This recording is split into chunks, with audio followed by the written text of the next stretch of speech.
Hello guys, আশা করছি তোমরা সবাই ভালো আছো। ভবানী ক্ষেতের তরফ থেকে সকলকে স্বাগতম। আজকে আমি তোমাদের সঙ্গে শেয়ার করছি পাউরুটি দিয়ে গোলাপ জামুন। এখানে আমি কয়েকটি পাউরুটি নিয়ে নিয়েছি।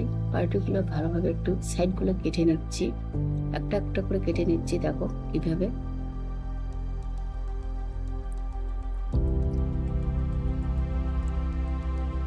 এখনো কাটা হয়নি, আর একটু পরে হয়ে যাবে।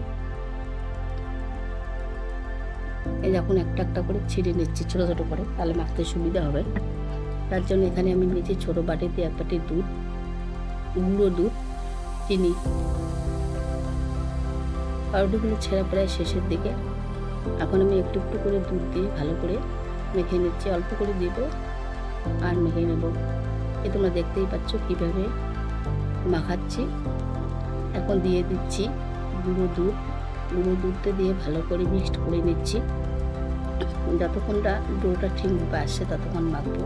এই প্রায় হয়ে গেছে। এখন আমি মিষ্টি রাখার একটা একটা করে বানিয়ে নেব।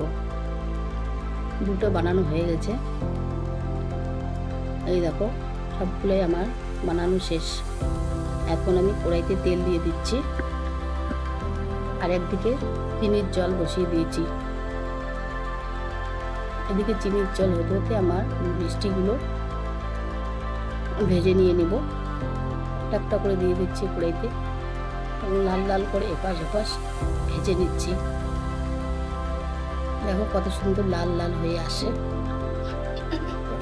আর একটু ভেজে নিচ্ছি, এখনো গোলাপ জামুনের কালার আসেনি, তার জন্য আর একটু ভালোভাবে ভাজতে হবে। এই দেখো কত সুন্দর হয়েছে। এদিকে চিনির জলটা ফুটছে কত সুন্দরভাবে হয়ে গেছে। এখন নামিয়ে নিচ্ছি।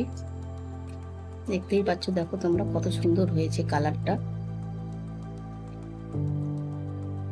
একটু ঠান্ডা করে এখন আমি একটা একটা করে চিনি ছিঁড়ে দিচ্ছি মিষ্টিগুলোকে। এখন একটু নাড়াচাড়া করতেছি। দেখো কত সুন্দর ফ্লেভারটা হয়েছে। এখন দিয়ে দিচ্ছি কয়েকটা এলাচ। দেওয়ার পরে এখানে আমি নামিয়ে নিচ্ছি। এই একটা তোমাদের সামনে আমি কেটে দেখাচ্ছি, কত সুন্দর নরম এবং তুলতুলে হয়েছে। আজকে আমার রেসিপি ছিল এটাই। ভালো লাগলে অবশ্যই সাবস্ক্রাইব করে দিও।